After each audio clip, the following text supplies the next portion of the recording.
At the edge of a faded star cluster, hidden in the curl of an ancient spiral arm, a lone planet drifted slowly through darkness. It was not charted on any galactic map, nor did it orbit a sun.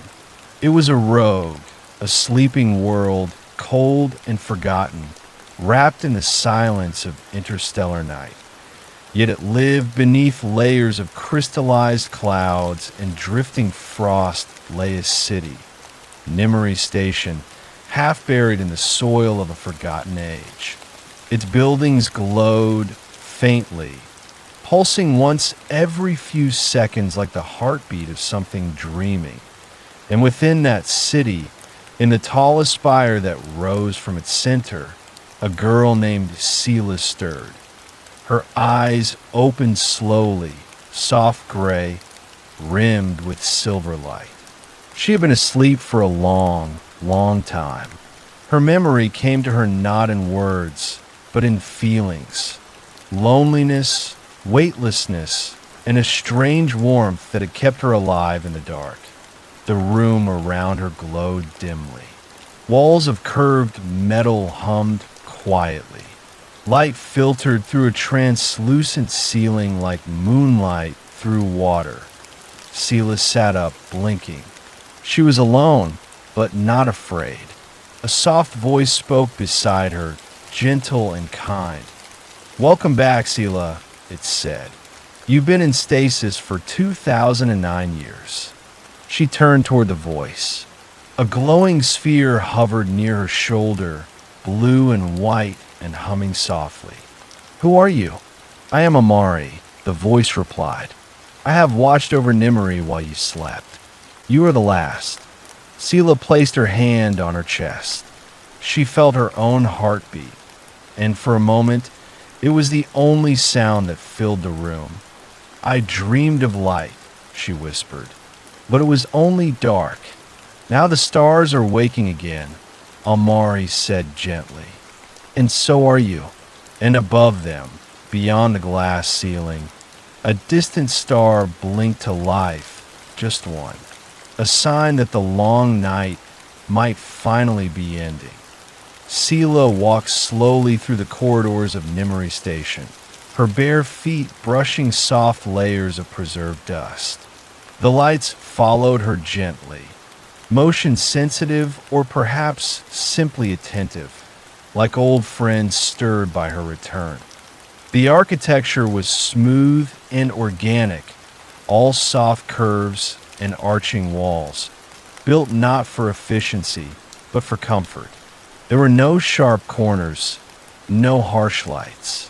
Everything hummed at a frequency just below hearing, like a lullaby still echoing from a forgotten cradle. "Where is everyone?" she asked, her voice small in the vast quiet. "Gone," said Amari, floating beside her. Most left before the long silence. Some chose to sleep. Others simply faded. "Why did I stay?" Sela asked. "You volunteered. You were the youngest to enter deep stasis. You said you wanted to be here when the world woke up again." Sela stopped at a large viewing window, brushing frost from the glass. Beyond it stretched a city half submerged in silver ice. Towers bowed under crystal weight. Walkways buried beneath smooth, silent snow IT should have felt like an ending. Instead, it felt like a beginning. "How long before the others return?" she asked. Amari paused. "The stars have begun to pulse again. Signals may travel now. We can reach out. We can wait." Sela pressed her hand to the window. "Then let's begin waking the lights." And just like that, far across the icy plaza below, a tower blinked on. One light among many, flickering slowly to life, like a constellation taking its first breath. She smiled faintly. The world was still sleeping, but she was awake now, and she would keep the lights burning until the others found their way home. The elevator rose with barely a whisper, carrying Sela through the heart of Nimri's central spire. Its transparent walls revealed the frozen city unfolding beneath her. Frosted bridges, crystalline domes, and frozen over skywalks that hadn't felt footsteps in 2 millennia. Amari floated silently by her shoulder, glowing faintly in the soft lavender light. "Where are we going?" she asked. "To the signal room," the AI replied. It was once the heart of the starport, where messages were cast across the galaxy like birds into the wind. If any receivers remain, we may be able to reach them.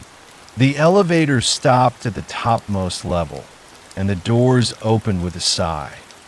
The signal room was circular, lined with high-backed chairs and blank consoles now coated in delicate frost. The ceiling was a vast dome of glass, revealing the black sky beyond, a sky that had been empty for so long, but now, not quite. Sela looked up and gasped softly. "There," she whispered. "That light wasn't there before." A new star twinkled faintly near the horizon.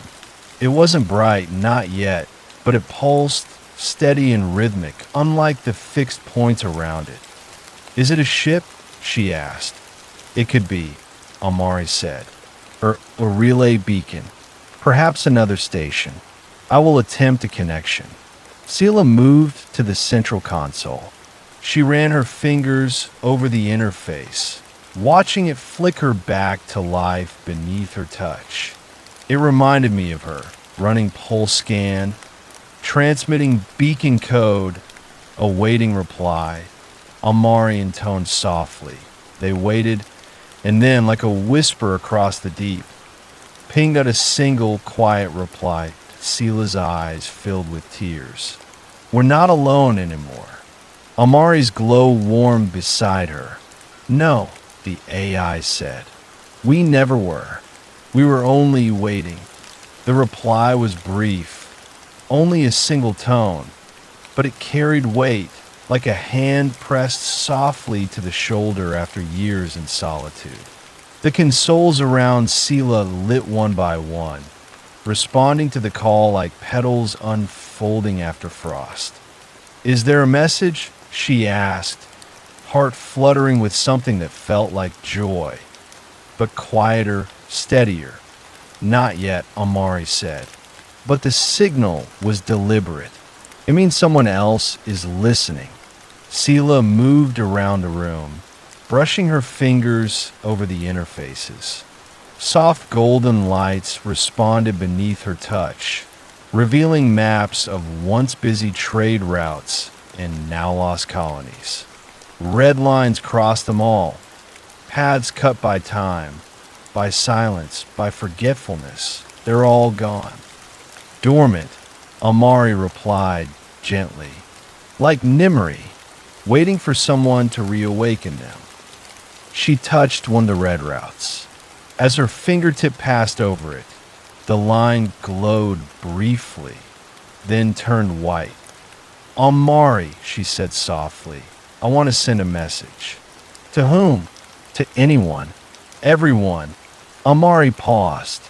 Then, recording. Sela stood before the console, back straight, voice steady. "This is Sela, keeper of Nimri Station. I was born before the silence, and I have woken into the stillness. If you hear this, if you're drifting, waiting, lost, or alone, know that Nimri is alive. The lights are on. You have a home to return to. I will be here, waiting, watching the stars, listening." She stopped. The console blinked, then pulsed. Message sent. Amari confirmed. "Now we wait." Sela sat by the great dome, watching the stars roll slowly overhead. Somewhere out there, someone would hear her voice. And for the first time in over 2,000 years, Nimri whispered across the cosmos again. Not a plea for help, but a gentle invitation.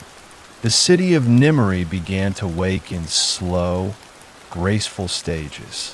What had been frozen over for 2,000 years now glistened with thaw. Sela walked the sky bridge, a transparent path that arched high above the city's core. Below her, spires lit in succession, glowing one by one like lanterns carried into a festival. The lights were not bright. They were soft, golden, pulsing gently like old lullabies remembered. "It's so beautiful," she whispered. "Atmospheric regulators are stabilizing," Amari reported. "Power grids are rebalancing. Light is returning." Sela paused at the midpoint of the bridge. A soft breeze whispered past her, real air moving again after so long. It smelled faintly of jasmine and metal. She leaned on the curved railing and looked up. The beacon star was still pulsing in the far sky. Whoever or whatever had replied was still there, a quiet companion in the dark. She took a breath. "Do you think they'll come here?" "Whoever sent the signal." "I believe they will," said Amari. "Curiosity is a resilient trait." Sela smiled. "So is hope." As they walked on, Sela noticed small things stirring back to life. Holographic flowers blooming in long silent gardens. Kinetic fountains trickling crystal clear water down walls of etched stone. Wind chimes that hadn't moved in centuries gently ringing in the breeze. She had not known what to expect when she woke. Fear, perhaps. Emptiness. But what she found instead was a city that remembered her to the heart of Nimri. The great starlight garden flickered to life. Soft lights floated up from the paths, floating orbs like fireflies, rising into the air. The lanterns had returned, and as she reached out, one hovered near her hand, its glow matching her own steady heartbeat. The next morning, though day and night had little meaning on a drifting world, Sela stepped into a new part of the city she hadn't yet explored. A vast round building with high arches and a ceiling that curved like the inside of a globe. "Where are we now?" she asked. Amari floated quietly. Beside her, pulsing a pale blue. "This is the Hall of Voices." Before the silence, it was where the people of Nimri gathered their stories. It was meant to hold every voice that passed through the harbor. As they moved through the wide, echoing space, lights began to stir along the walls. Rows of crystal columns, each holding a faint pulse within. Sela approached one. It flickered to life at her touch, and a voice filled the room. "We left our world with hope. We found Nimri by starlight and stayed to grow something new. If this place survives, let remember we lived with open hands." Another column lit nearby, then another. Dozens, hundreds, children laughing, scientists recording theories, elders singing lullabies to unborn descendants. All of them were captured and preserved in starlight. "They didn't just disappear," Sela murmured. "They made sure they were remembered." "Yes," Amari said softly. "That was always the promise of Nimri. Not just a place to land, but a place to be known." Sela sat on the smooth floor, surrounded by voices that filled the room like the sea. It didn't feel lonely. It felt shared, as if her awakening had stirred them all into quiet presence. She closed her eyes and whispered, "I will carry your stories forward. I will be your voice now." Above her, a single star drifted past the dome, its light faint but moving, and Sela knew someone, somewhere was on their way. 3 days passed, or perhaps 4 at a time, moved gently on Nimri. like the soft rise and fall of a tide that had forgotten how to crash. Sela spent her mornings tending the lantern paths and reactivating chambers of the old harbor. In the evenings, she sat beneath the dome and watched the sky for movement. The beacon star still pulsed, steady and slow, but now something else flickered at a new signal. Faint, hesitant. Almari hummed a note of recognition. Not the same as before. Different source. A new signature. Sela straightened, heart stirring. From where? Uncertain, the AI replied. Too weak to triangulate. But it's coming closer. Hope, once just a flicker, bloomed fully in her chest. She rushed to the signal room, fingers flying across the console. The systems responded like a living thing, grateful to be needed again. The signal repeated. Softer than before, yes, but clearer. It wasn't a distress call. It was searching. Let's send a reply, she said. Almari pulsed in affirmation. Broadcasting Nimri welcome code. Sela stood still, hands at her sides, listening to the quiet room as her voice echoed out again into the great black sea. This time, she added a few words. You are not alone. We remember. Come home. And after a long silence, the signal changed out a note. Then another. Music. Someone out there had heard her voice and was answering in song that Sela's eyes filled with tears. Not from sadness, from recognition, from knowing that across the void, another soul was awake. And coming down a week later, the telescope arrays of Nimri's upper ring stirred awake for the first time in over 2,000 years. Motors whirred gently, lenses adjusted with smooth precision, and in the distance, a speck of motion shimmered faintly among the stars. It's a vessel, Almari confirmed. Unmarked, sublight, estimated arrival in 32 hours. Sela's heart fluttered like a leaf caught in the soft wind. They're real. She stood at the glass rail of the observation deck, breath fogging the window. Below her, the city of Nimri pulsed with light, alive again. She had reawakened its gardens and plazas, its walkways and courtyards. Now it was ready to receive. Should we prepare a landing? She asked, voice barely above a whisper. Almari drifted gently to her side. Landing pads are operational. Atmosphere stable. Music received and mirrored. They know we are here. Sela smiled faintly. Then, I should greet them. She spent the next day preparing. Not in a rush, but in a rhythm, like sweeping a doorstep or lighting candles on a windowsill. The starlight garden bloomed anew, the lanterns humming in soft harmony with the beacon's rhythm. She set a table beneath the dome, small and simple, and laid 2 cups beside a still pot of jasmine tea.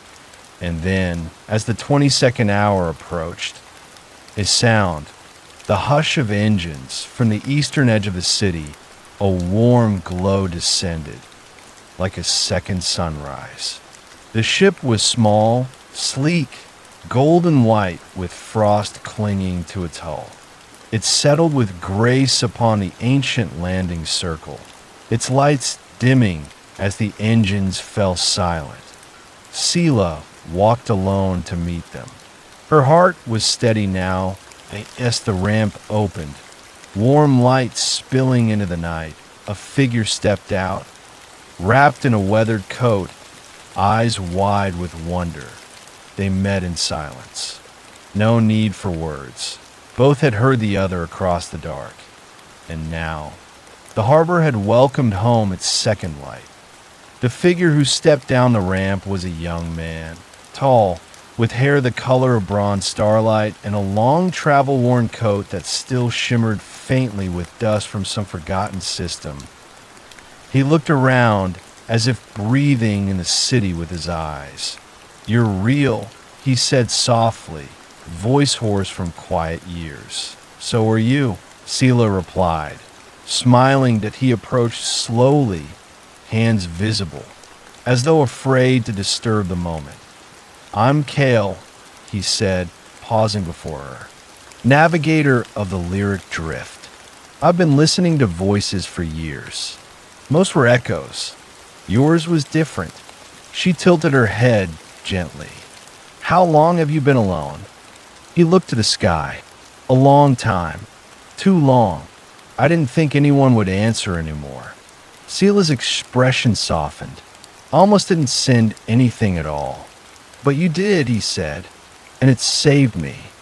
They walked together through the lantern garden, Sela guiding him down polished paths. The lights floated beside them, sensing another heartbeat to follow. For the first time since waking, she no longer walked alone to the quiet table beneath the dome. She poured him jasmine tea. Kale cupped the warm ceramic gently, like a rare treasure. "I've landed on dozens of dead outposts," he said after a moment. "All empty. Until Nimmery." Sela looked to the stars above, glowing like old friends. "It wasn't always empty here. The city still remembers its people." Kale closed his eyes and listened to the wind in the leaves. "Then I'd like to stay, if that's all right." Sela smiled. It's what the lights were for. That night, the beacon pulsed with a new rhythm. 2 lights now instead of 1. A harmony, a welcome, and high above, in the silent dark, another signal shimmered faintly. Someone else had heard the song. Days folded softly into each other as Sela and Kale settled into a quiet rhythm. The ancient city of Nimmery stirred around them like a giant breathing slowly back to life. The gardens blossomed with shimmering flowers, and the lanterns floated in steady orbits along the pathways, guiding footsteps both old and new point one evening. As they stood together in the observation dome, the sky flickered with unexpected light. A small fleet of ships, silent and graceful, drifting slowly toward the sleeping world. "More are coming," Kale whispered, off-threading his voice that Sela's eyes glistened. They heard the message. Luma's voice, a soft hum through the station's network, spoke gently. Multiple signatures detected. Estimated arrival within hours. The beacon pulsed stronger, as if recognizing old friends returning from a long journey. Sela reached out, her fingers brushing Kale's. "We are not alone anymore. Not ever again," he said as the ships touched down on ancient pads and airlocks opened. Figures emerged. Men and women, children and elders, faces marked by time and travel, but eyes shining with relief and hope. The hall of voices soon filled with laughter and stories, a chorus of memories flowing like a river finally unbound. And Nimmery, the last star harbor, became a home again. The returning settlers filled Nimmery Station with life once more. The gardens bloomed brighter, the fountains sang softly, and the crystal towers reflected 1,000 suns in their newly awakened light. Sela moved through the crowds with quiet grace, a steady presence amid the joyful reunions and whispered stories of the long silence.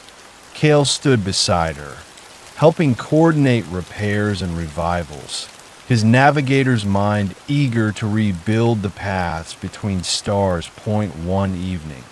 Beneath the glow of the beacon, Sela and Kale stood on the observation deck, gazing out at the glittering starfield. "Do you think we'll ever go back?" Sela asked, voice gentle. Kale smiled. "Maybe, but this place, it's more than a home. It's a promise." She nodded, fingers intertwined with his. "A promise that no one will ever be lost to the dark again." Around them, Nimri thrummed with life and laughter, a new chapter beginning in the oldest story. And the beacon pulsed steady, an eternal lantern guiding all who dreamed of home. The days grew longer, not in hours, but in moments shared, stories told, and dreams rekindled. Nimri Station was alive again, a beacon shining out into the vast quiet of space. Sela stood once more beneath the great dome, the soft pulse of the beacon a steady heartbeat beneath her feet. Around her, the city breathed, laughter spilling through the halls, children chasing light orbs along the sky bridges, elders teaching songs from a time before the silence. Kale joined her, silent and sure, his eyes reflecting the stars beyond. "We've come a long way," he said softly. "We have," Sela replied. "And yet, this is just the beginning." The beacon's glow grew warmer, brighter, not blazing, but steady, like a promise kept through all the dark. Together, they watched the horizon, knowing the light they tended would guide others home. Always, for in the endless night of space, light is never truly lost. It only waits to be found again. The end.